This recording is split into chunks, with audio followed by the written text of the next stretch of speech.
Greetings, everybody. Thanks for joining us. It's at least here in the Netherlands, it's one wonderful sunny day, sunny spring, or if you're not sure, we get many from the Southern Hemisphere at this time of day. But so today we're going to talk about share your gardens collection with public sites. And together with me, so I'm Harvard Osgaard. I am the Director of Botanical Solutions at Species 360. And together with me, we have Wahid. Hello, everyone. Nice to see you all again. Familiar faces and new faces as well. I hope you find today's session informative. Yeah, so those who have followed our journey will know that this has been something we've been working towards for quite a while. And there's a reason for that. It's a bit of a chicken egg story that hopefully come through our talk today as well. So we're going to, first of all, just give everybody on the call today a bit of an update to Species 360 with regards to botanical work and some changes to the board of directors there, or board of trustees, I mean. We will then also dive in a bit into what we've been working on leading up to the upcoming feature that we call public sites. And then we'll also then have a few demos in between. And as always, if you have any questions, feel free to put them in the chat channel. We'll keep an eye out for that. We're not so big that, you know, if you feel like asking questions, you can also use the raising the hand. There's a hand raising feature in Zoom that you may be familiar with. And then if you want to speak instead of typing in your questions. We'll also have a quick poll in mid-term, you might say, in quite early in the session, so that we just get some sense about how people feel about or their opinions or their situation regarding sharing their plant collection with the public or anybody outside their own garden. First thing we just wanted to highlight or celebrate, I should say, is that some of you know Species 360 that we joined now 1.5 years ago. It's our 50 years anniversary. Species 360 was founded 50 years ago this year. And it started off to look at records data for animals in zoos, and in particular important around medical and husbandry information. And that's turned out to become an extremely valuable resource for conservation effort worldwide. And that's why we also felt it important, or very sort of aligned with what we're trying to do from a conservation perspective as well. Building knowledge about species to help conservation efforts, not only global, but also locally. And being a non-profit, we're also strictly governed by a governance model where you can see here a list of all the board-appointed external trustees. And we're happy to say that Dr. Paul Smith, the General Secretary of BGCI, or Botanic Garden Conservation International, joined our board. So we're now getting a bit of a botanical flair into the discussions around the board meetings. So that's good, and there will be more on that going forward. So that's really great news. We have also you can read more about that on the BGCI website, about how we together are going to work on helping to support plant biodiversity in different forms. And all of you on the call today know the importance of plant records in this particular instance, that you can't do much global conservation without good data. So that's what we're all about. Okay. Before we go on, we're just going to do a quick sort of word cloud survey with the group here. So you can, in the chat channel, you will get a link that you can click on if you want to do that, or you can just go to menti.com, or if you want to use your smartphone, you can also scan this QR code. And then we're going to have 2 questions that we want to ask you. And the first one should be available if you follow the link. And The first one is, what's the biggest challenge you see in sharing your garden collection publicly?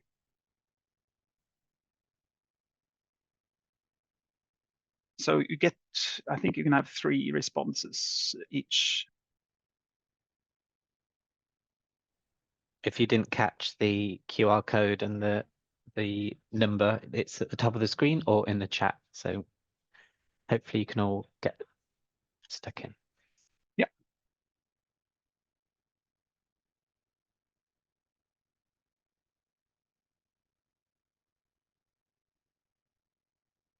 Biggest challenges: rare plants, yeah. Access, security, valuable plants, theft, yeah. These are very, very common concerns. Wi-Fi, yeah. Clarity for users. I assume that it's usability, that people understand how to operate or engage with your collection. I'm guessing here, but I think that is something to be concerned about. Financial constraints. I think Wi-Fi is, yeah, some gardens have poor coverage in general, and that, you know, if you don't have Wi-Fi, you still have mobile signal, but some bigger gardens might even not have any signal. That's always a bit of a challenge for sure. We'll run this for another few minutes. Anything that surprises you? Poisonous plants, I don't know. What is the challenge with them? Are the things you don't want to share, or I'm not sure what the challenge are around poisonous plants, but maybe somebody can elaborate. I'm curious. Let's see. There we go. Great. So some of these we'll touch on a bit later on when we share a demo. But yeah, they're all really valid concerns and challenges that many gardens have. Yeah, I think the couple of things we're sort of very much focus on. Security is one, 100%. Usability is the other one, which is mentioned multiple times here, I suppose. Clarity for users, usability, and there was also ease of use there. And I think financial constraints, meaning how much does it cost to actually share a collection online? I think we're quite good there. Theft is more complicated. Obviously, if you tell people that you have this wonderful plant, then people might feel inclined to see an opportunity to go and steal it. So that's a general challenge that's hard to do anything about, other than not sharing it, or maybe not sharing where you have it, for example, but sharing that you got it, but not where, for example. So stories about plants, yeah. Okay, well, that's very helpful. Thank you so much. We'll share this recording with you, so you will, and we might create a blog article where you can get those clouds, these word clouds available as well. But this is very helpful. The second question we have is, this is on the assumption that you would like to share your collection online, and we haven't asked the question, are there any here who wouldn't want to share their collection online or with visitors or publicly, you might say. I assume we make an assumption here that you would like to do so, but what impact do you hope to achieve by sharing your collection?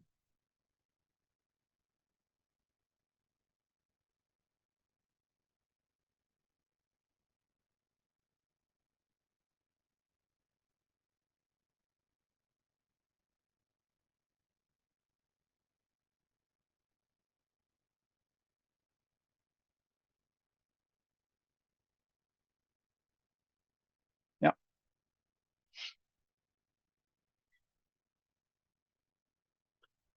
I think we have, over quite a long period of time, trying to find any garden who doesn't have education as part of their mission in one form or another. I'm yet to meet that garden. So share it. I suppose that's the start by being open to the public. You have a mission to share your knowledge about plants. So sharing it on a digital medium is one step further, you might say. Collection prominence, yeah, collaboration, transparency, environment, awareness, yeah. I think there's a huge opportunity here to do quite a lot, and but I think it comes down to the usability of the platform and how you also communicate with the visitors who come through the door that this is available to them, and that's a kind of a two things need to happen at least. And the third thing we're going to talk about, which is of course what kind of data do you have? So yeah, fighting plant blindness. Yeah, there we go. That's great. Any surprises here for you, Wahid? No, I think it's really interesting. The collection's progress is also interesting. I think there's a lot of expectation from visitors to know more about the collections in gardens and how they evolve, and I think a lot of gardens are now making more of these documentations available publicly. So why not? Why shouldn't gardens, you know, be promoting their collections more widely? So it's a great idea.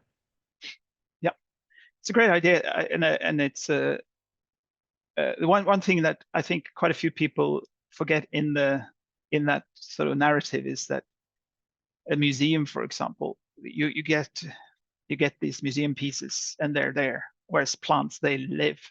It's a living organisms that will be moved and die eventually, etc. Or so the challenges are somewhat different in terms of making sure you actually tell a story that is true, you might say, that the data is actually accurate. So that's what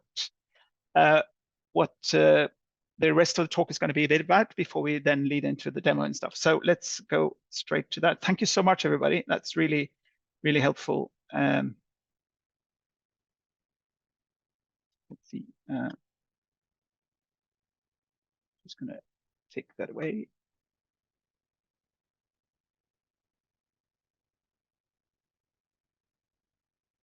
Apologies here. Just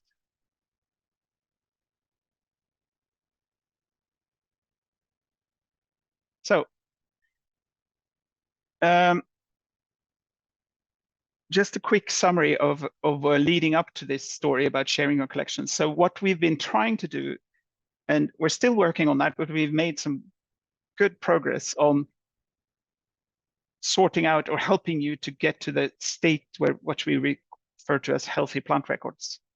And the reason of doing so is that if you can't rely on your data, there's not so much you can use it for either. The opportunities to use your records or even tell a story to visitors if all your plant names are wrong or half the plants are actually dead and those kind of things. It's quite important that you actually have something to share that is have a decent level of accuracy. So what we've done in Hortis and focused on, one thing is the taxonomy part.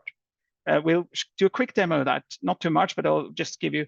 So we launched shared taxonomy with the Plants of the World Online as a backbone early in December last year. And the feedback from the users is just, it's extremely productive. It speeds up data entry, but also quality with many times. So it's extremely helpful for the community and helpful in many ways. So we'll do a quick demo there. The other part is more of allowing you to keep your inventory up to date, and that we've put a lot of effort into designing Hortis. First of all, the fact that it runs on a mobile, so you can do changes wherever you are, on the tablet if you want a bigger screen, and so it's very flexible. So more participation, data capture happening more when things occur out in the garden. That increases basically the quality of the inventory gap, which is we define as the difference of what you have in your data records and compared to what is actually out in the garden. And that should be as small as possible. The two others are not so much we could do the plant identification. We want to do something more with in the app in terms of allowing for collaboration between peers on plant identification. We don't do so much on that yet, but definitely you can record uncertainty and things like that. And provenance, you're all familiar with. That's more of you capturing the data that you have. So when you have all those things in place, we can move over to impactful plant records. And part of that is today the education story, I suppose, with visitation engagement and sharing your collection. Just quickly about what we've done with Shared Taxonomy. So we integrated with the Plants World Online in December last year. That means that you get access to all wild occurring vascular plants. So that's over 400,000 species, 1.5 million names properly, and being able to do that on your smartphone without any sort of performance issues, and knowing, we show you quickly in the demo here as well, understanding actually which names that are misspelled, and helping you to sort those things out is very powerful. What is later happened in spring here is that we, in February, I think February, March, we then added more metadata. So you get IUCN global red list status, you get information about plant distribution and climate and other things that is extremely helpful for you.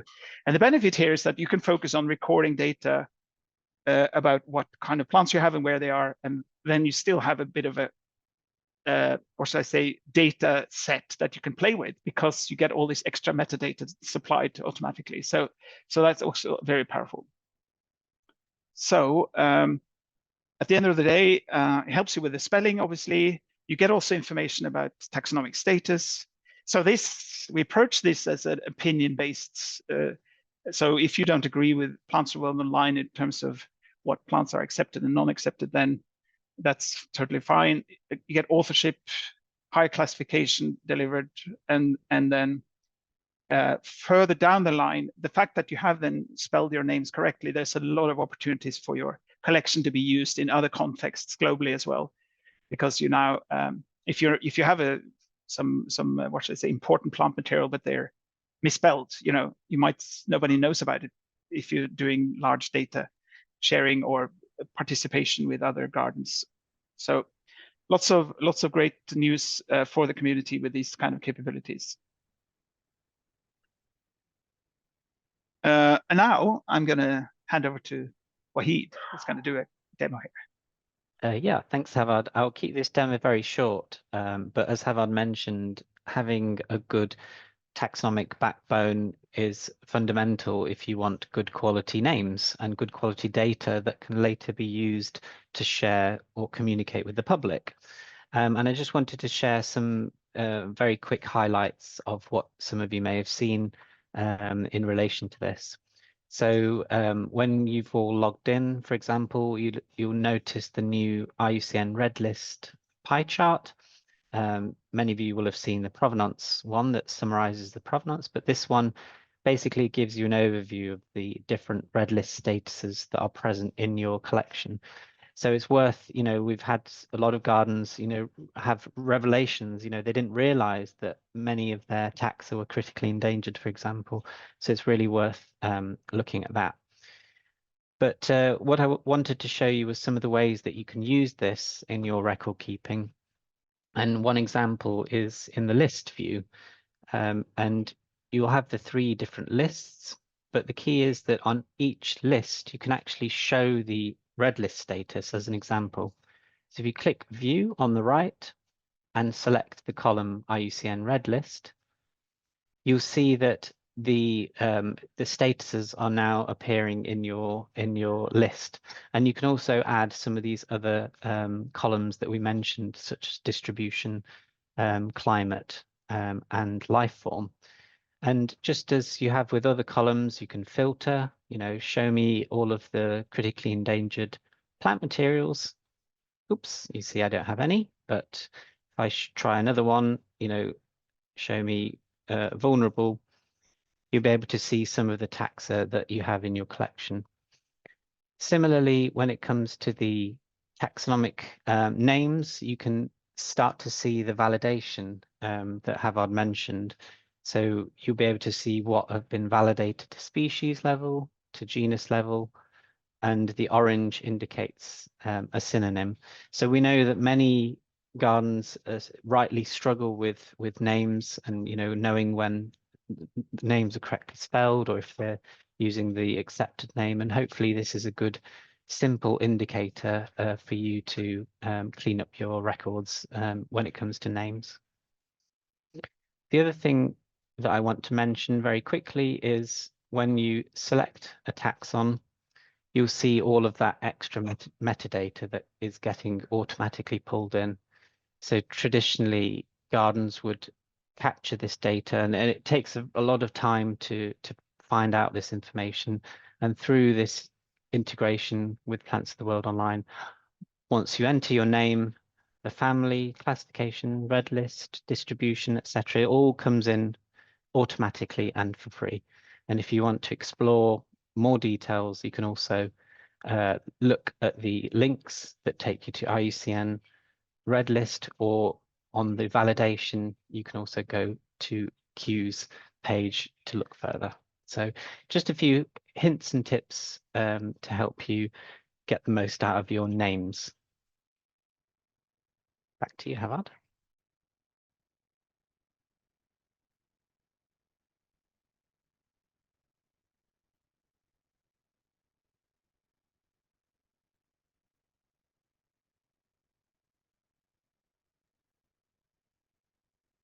The mute button was far away. Apologies.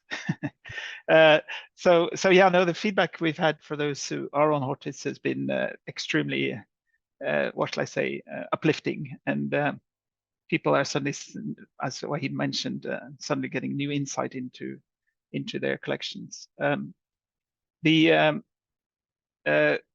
going into the main topic, you might say, and so the reason we want to mention these things is that it also aligns a bit about when you share your collection to visitors or others, just having a species name or a scientific name and nothing more. And here's the plant. That doesn't give you much context. And I know a lot of gardens may not have those resources to build up a sort of a nice kind of what shall I say, evocative narrative about this plant species, blah, blah, blah, you know, filling in the gaps and telling a long story about all the species you have in your collection. So what we're trying to do here is to give you a very sort of, what shall I say, sound baseline so that you can start off with, so that you can get quite a rich experience without having to make too much of an effort. What the point of course, with sharing the collection, which we saw in the word cloud as well, is to help you to strengthen engagement. Many of you have friends groups, for example, you know, and also people might find their collection online and then want to see the garden in its real state. So there are many reasons for doing this. Yeah, we're going to move over and then talk about the one fundamental strategy that we have followed, and that leans back to what was mentioned to some degree on the word cloud here, is that you might have plants you don't want to share, and we have decided to go the route of saying that nothing is shared from the get-go. So you have to actively decide what you want to share with your visitors or on the public site. And that's for more to give you some comfort. And it's going to be very easy for you to share. So it's not, but it's more of a mindset of not getting people being nervous about what is available out there. And we will continue to improve how that's happening, but the default is that plants are not shared with the visitors by default, and then you have to actively say this is going to be shared. So here you see an example of this particular plant is then marked as private for the visitors. And I think I'm going to hand over to Wahid again. It's going to show us a quick demo of a preview, you might say. Yes, thanks, Havard. So now that we assume you have great quality data and you're happy with your names and everything, and you've decided to make your collection public, this is a sort of a working site sort of in progress that we have. So as a member of the public, this is what you will see. And you'll have to just bear with me a moment because it is work in progress. So you'll see some kind of holes in the data. But the key point is, as a visitor, you'll be able to, your garden will have its own branding. So you will have your own name. You'll have your own description and details about your garden. So as a visitor, you know, as a visitor, they can see where they are and some kind of facts about your collection. And then similar to the way Hortis has its maps, it's a very sort of engaging and interactive kind of interface that's centered around the map. The visitor can zoom in and zoom out. They can sort of pan around, they can hover over certain pins. And they can also use the search function on the left to search either for common names, scientific names, accession numbers. For example, if you have a plant label that they want to kind of use. And we're also going to allow QR codes. So you can have QR codes on your labels or your interpretation that can either link to your entire collection, or it can link to a particular plant material. So there's different entry points into this as a visitor. And the other thing worth mentioning is that similar to Hortis, it's a web-based platform again. So the visitor will only need a browser on their mobile phone and a working connection, and they can kind of away they go. The other things worth mentioning are that there'll be different entry points here, either through the map, but also if they are using their current location, if they're standing in front of a particular bed and they want to, you know, see what's in front of them, they can use their current location and go from there. So as an example, when they click on a pin, they'll be able to see a summary of the information that you have in your Hortis database. They'll see some photos. So these will be photos that you have captured in your garden and that you've appended to your plant material records. They'll also see the name and the accession number. And at the bottom, some of these data points are from the accession date and the location. And the other data points are from the integration with Q. So the climate, distribution, family, and status, they all come in automatically. The main part of the record that the public sees is actually some interpretation that's derived from Wikipedia. Now, this is something that we've spoken to quite a few gardens about, and this will be something that you can opt in to having. So you don't have to have Wikipedia information. And I don't know, Howard, you wanted to add a bit more about that?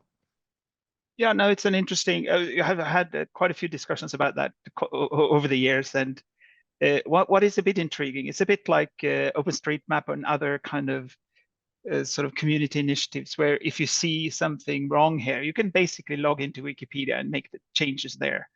And there's some beautiful story. There's a beautiful story around that. So and many of you might know that, you know, the quality of Wikipedia, although people have there are some stories, in general the quality is very good. So I would love to see how this will evolve, but as Wahid pointed out, this is something you switch on.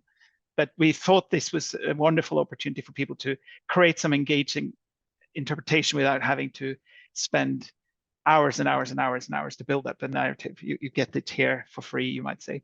So and I suppose you have the link here as well, Wahid. You was then sent to the full Wikipedia page.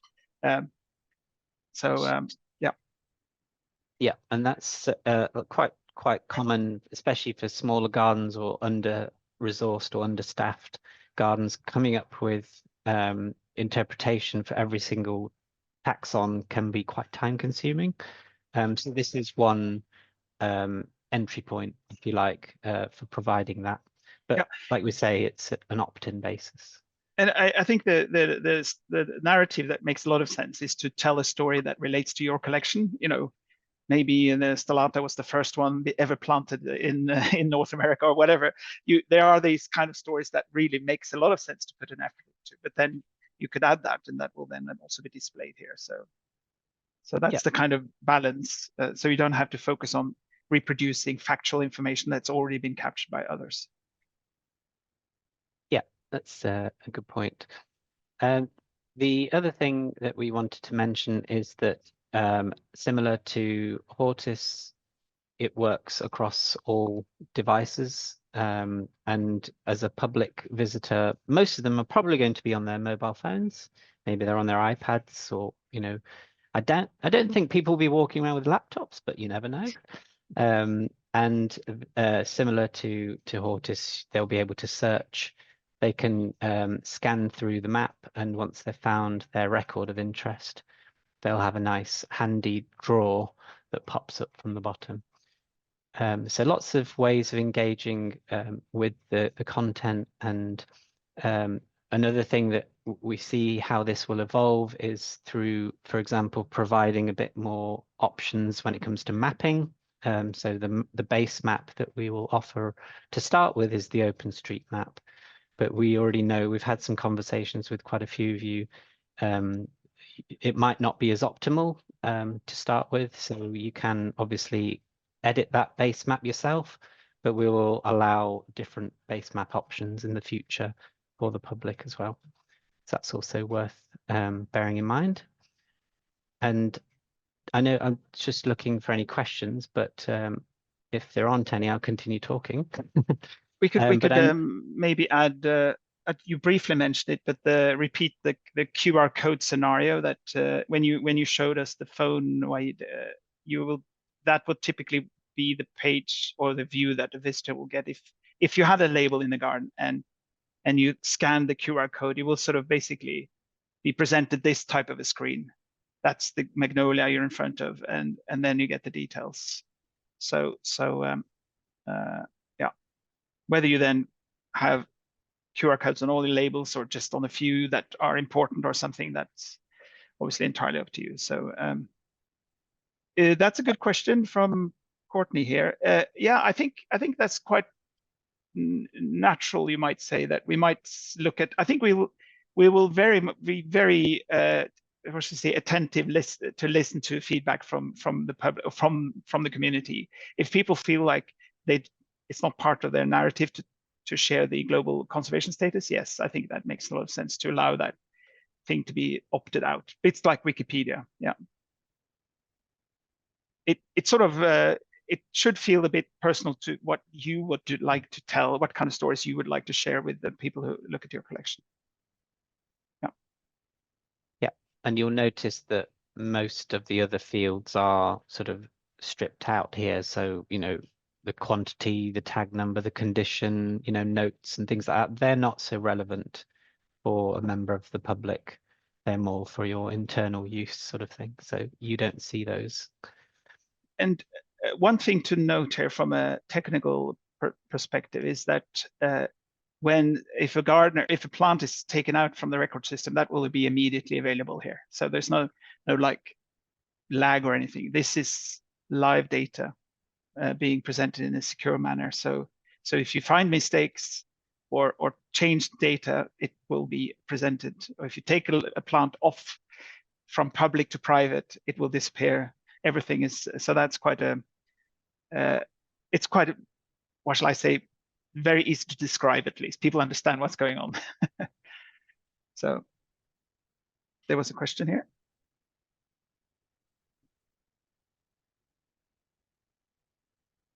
If you wanted to input your own description, where would you input? From the notes section on the taxon page?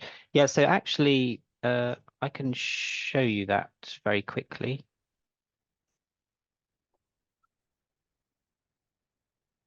So this, yeah, okay, you've got the right screen. Okay, so let's assume that you are wanting to add your own interpretation.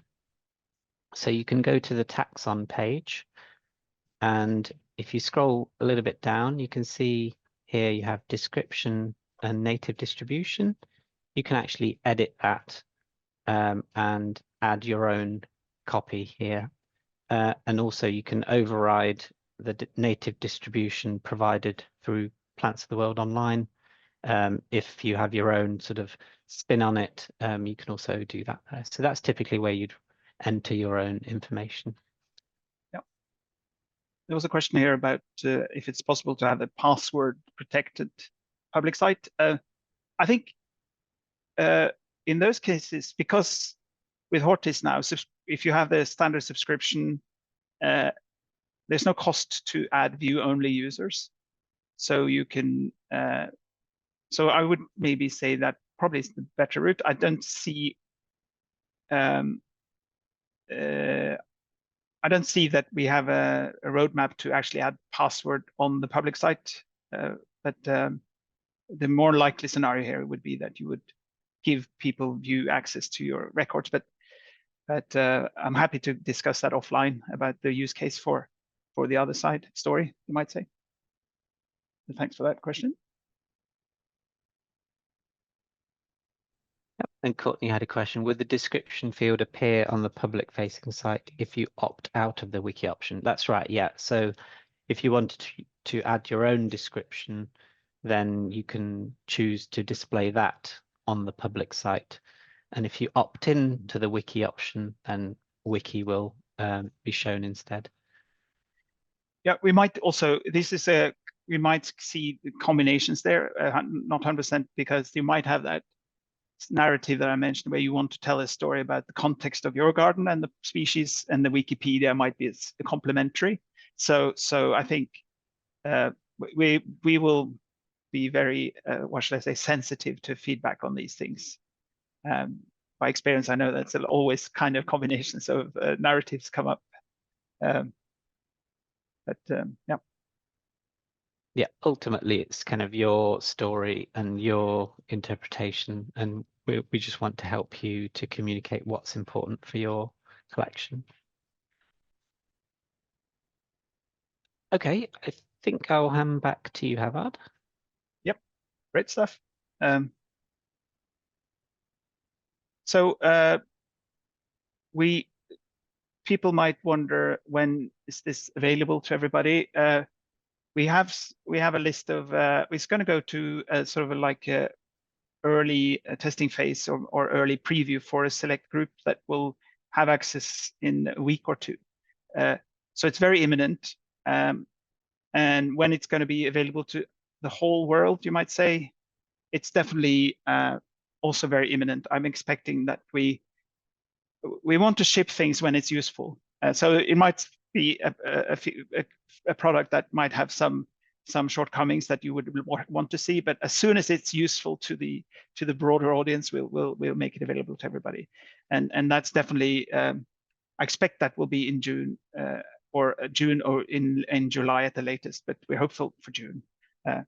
For some of you that we're going to the American Public Garden Conference in Boston in end of June, there would be somewhat of an embarrassment if it's not out by then, but we're doing our best. So watch this space. And then yeah, go ahead, Roy. Sorry, I was just going to add, I know some of you on the call requested the early access, so we'll be in touch in the next sort of 2 to 3 weeks on how you can get access to that, so we can have a bit of a discovery together and some backwards and forwards of some feedback. So that would be really helpful. Yeah, and here's a question, extra costs. So that's a good question. When we release this, we will, we see this as an essential part of the package that most gardens would like to have.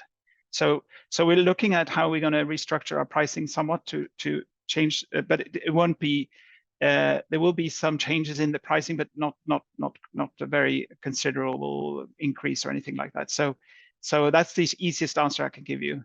But we're definitely going to communicate that very clearly as well in the coming, very shortly, in a month or within the time frame of us making this available to everybody.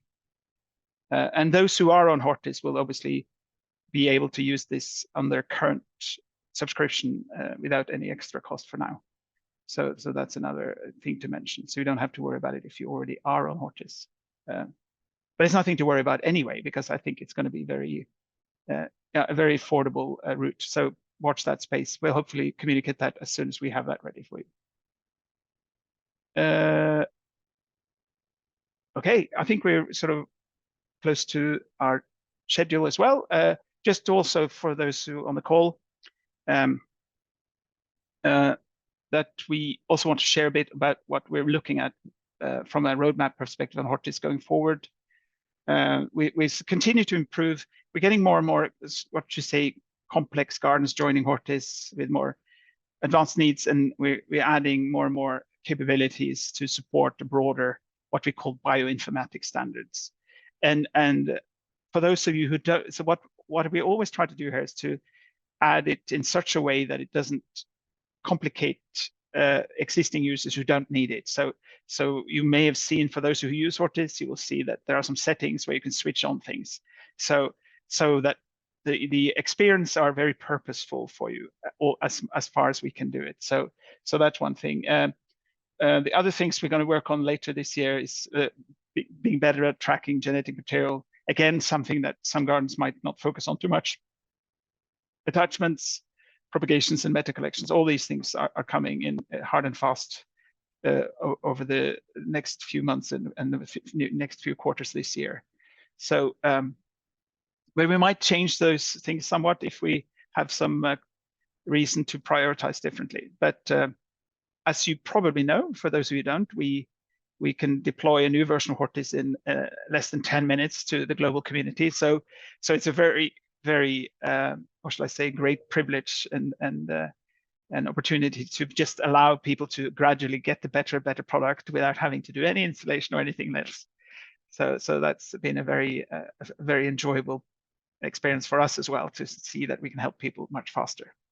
So with that, I think we are ready to round off by also highlight part of our blog where we talk about trying to highlight gardens who already switched to Hortis. Have a look at that. And if you already use Hortis, we'd love to hear your story as well. And there are many good stories here, I think, already, but we could always have more of those. So reach out if you want to share that. Any other comments or questions at the end of our session today? Howard, I said in the notes that I think it would be quite useful if the users had some sort of users group somewhere. I don't know what other people felt. Oh, I see. As in a place where people can ask questions and comments and discussions amongst each other. Of each other, yes. Yeah, that's a very good point. Yeah. Let us take that with us for now, and then we'll ping back to you, Paul, and see if there's a way to check if there's an app. I would be surprised if that's would be a popular initiative. Yeah, that's a good point. Yeah. Great idea.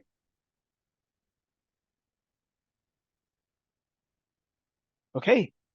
So again, we will put this recording on YouTube together with a short summary article. And then if you have any questions to any of us, you know our email address. You can find it on hortis.com, and hope to see you if anybody. So from the conference scene, if you like, this summer, or we will be at the American Public Garden Association conference in Boston. We'll also be at the Global Botanic Garden Congress in Singapore in August.